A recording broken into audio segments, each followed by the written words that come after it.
because sometimes on an overall print you can turn a piece a different way. If it's on a plaid or a one-way print, it has to be turned a specific way. The other thing, if you're working with plaids, is you want to make sure when you're ironing that over on this edge you're lining up the print. Oh, wow. See the wide stripes here and the wide stripes there? This is another fabric where when you're ironing you want to pick your iron up and down, because if you slide it, you get all these wavy lines in your plaid. And just double check that it's the same, because if you go sticking your pattern piece on it and the back end is skewed, then it's going to look really weird in your finished product. So we're going to lay this up, because in a minute we're going to actually lay a piece on it and show y'all how to do this.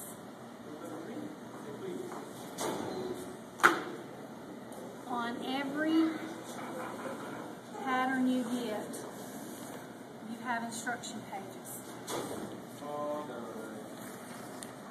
And they look a little like Greek, but they're really, and like I told y'all before, sometimes they will actually skip instructions because they assume you know what you're doing.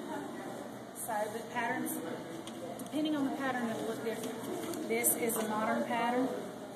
This is an antique pattern that I got.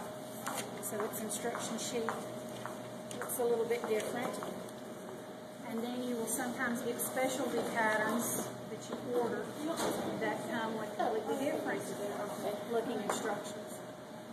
But all of them have instructions on how to do it, and most of them will come with how to lay the pattern out on your fabric. And that's what this is. This whole big front side of most patterns gives you instructions which tell you things like this, use a 5/8" seam unless otherwise noted through the pattern. If you look, because this, like most other patterns, has several different options for how you can construct the garment, there are several different pieces, and how you cut out the piece will depend on which one of these things you want. If you want the skirt shorter, you're going to cut it on the line that's shorter. If you need, for some of these dresses, there are multiple options for sleeves or necklines or hems even. I think this one yet has a scalloped hem. You need to cut out the pieces that go along with whichever view you want. And like I said, I'm a big proponent of cut your pieces first. Don't lay it on the fabric and cut it, because the paper dulls your scissors really badly. Also, when you look at these, there will be instructions. If you're using a fabric with nap, it will show you, because nap would have to be cut a particular way, just like a plaid or a one-way print. And it shows you different width fabrics. So you need to look at the placement for whatever width fabric you have. If you have a 44-inch fabric, you need to look on the instructions for a 44-inch fabric. If you have, they come in 2 widths. Basically 2 widths. For apparel clothing, yes, it's 54 and 42 for most apparel fabrics. The only other thing you're going to get any bigger than that is like the nylon for slip material is in a bigger width sometimes, and things like quilt backings will be in like 109" or something like that. But there's basically 2, so that you'll get the 2 options on the front of your pattern piece. Okay? So a good majority of this, when you lay something out, you can ignore, because you're only going to deal with the picture for the one that you want. And sometimes it's just a suggestion. If you find a better way to lay it, that's perfectly fine. When you actually get your pieces out, this is a piece to this skirt. You'll notice on the piece, it will either have this little line with 2 arrows that point to the line that run perpendicular to the main line. This means this piece gets laid on a fold. You have to lay the line of that pattern right on the fold, because the way you get the width in that piece is after it's cut, it folds out. if it's a straight up and down line,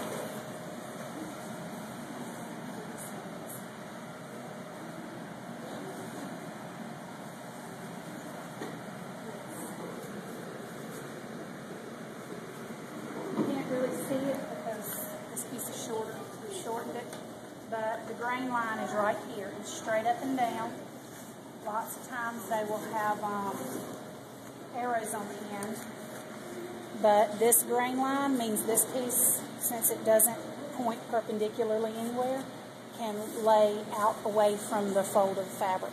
So when you were laying something like this, if you had a piece or a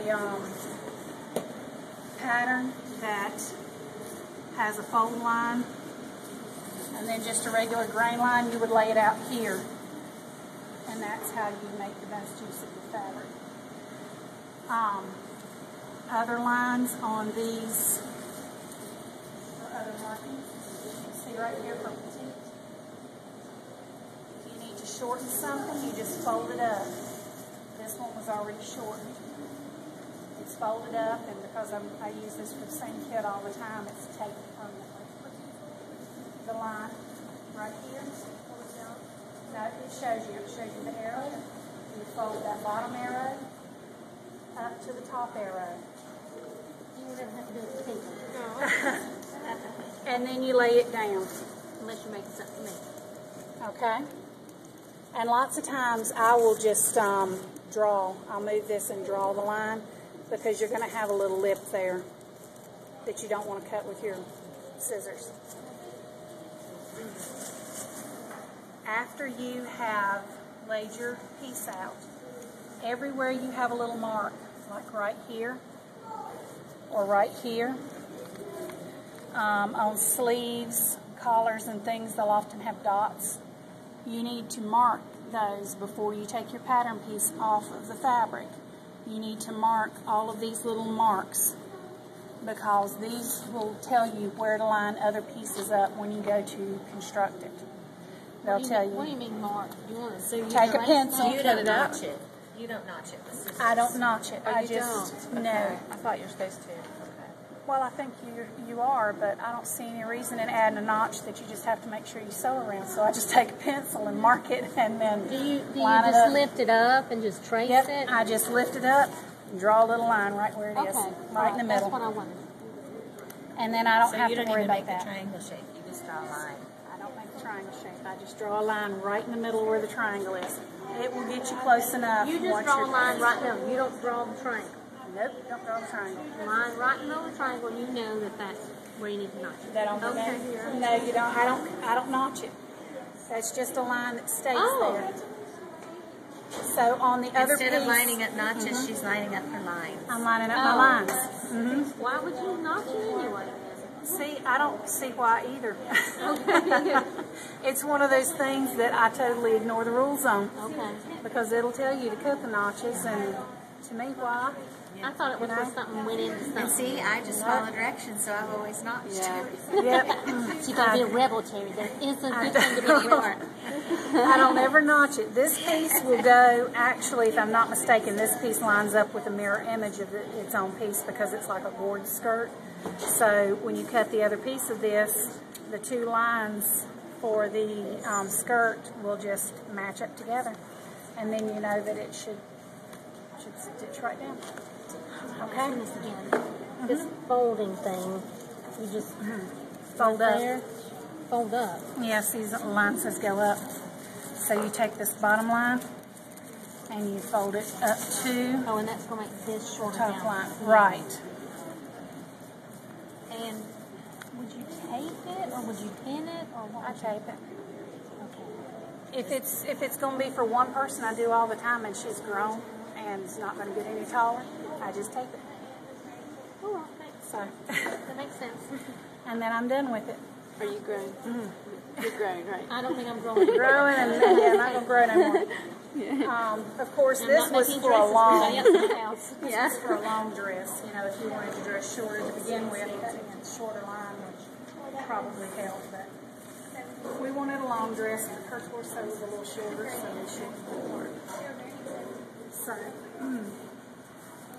and And actually, this wasn't shortened, it was a skirt she wanted longer. This was shortened, it was this dress for Mariah. And so we Oh, yeah, shortened we saw it. that one made, didn't we? The brown one that she wears, yeah, that's this one. So, Oh, yeah, I remember that. okay. Now, I told y'all before about the rotary tool. This is an example of when you use it. This is a baby bonnet that I made. And you needed to mark on your fabric where these lines were for the casing for the elastic. And so you take your rotary tool and you roll over it, and then you pull it back, and while you can still see the little impressions made by the rotary tool, you draw over it with your pencil. And that doesn't make marks in the pattern. Yes, if you hold this up to the light, you can see little holes in it, so I would not do this numerous times on this. It would rip tissue. it, right? It would rip it. I would transfer this to interfacing, which is actually what I do most of my Oh, wow. patterns out of anyway. Oh. Because once I pull a pattern out and I trace whatever size I want on interfacing, then you can use it numerous times. It never rips, it never tears, and you'd have to cut it because this stuff is way sturdier than that stuff is. Are there different thicknesses of interfacing? There are. Some's very So what do thick. you use for that? This is just a mid to lightweight interfacing. But that's what a rotary tool is, and you can run a rotary tool over this dozens more times than you can that before you would tear that interfacing up. So that I thought would be a perfect way to show y'all how to use your rotary tool. So obviously I did this way before I knew about making patterns out of interfacing. That's why she never got more than one bonnet like that. Okay. Now after you've cut your fabric out, it Okay, will... I'm sorry. This thing, but you said you can't go over this with it? You can once. I wouldn't do it more than twice. But you could go over this You with it. can go over this with it numerous times, yeah. So how would if you had that pattern to that's make the kind of nice. lines? You just lay the interfacing over the pattern, and you can see right through the interfacing. Right? You can. What did you draw it with? A pen? Or? Just a pen, regular pen, yeah. When you do this over fabric, like that, it'll leave a little dot Right. that I you didn't can know, see. but you don't want to do it on But that it pattern. won't, no, it won't tear that up. See, you can't see any little holes through that. But if you You did can on see that, holes it's through the not. tissue paper. So how would you do it if you had the tissue paper? You have to lift it up, transfer it. Transfer it to one of these, just plain interfacing, and then you never have to worry about it again. So, your instructions will tell you how to put it together, what needs to go first. In this case, you do all of your straight seams down the gores of the skirt, and then it will also tell you whether your seam gets pressed open, which is what it does in this skirt, or whether it presses to one side or the other like it does in some bodices. But they will all tell you where they want you to press the seam. That being said, sometimes the seam doesn't want to go the way they want it to go. And so I press it the other way if it's going to make it lay right. Then it tells you what pieces to press your interfacing to. I think there's interfacing on the waistband of this.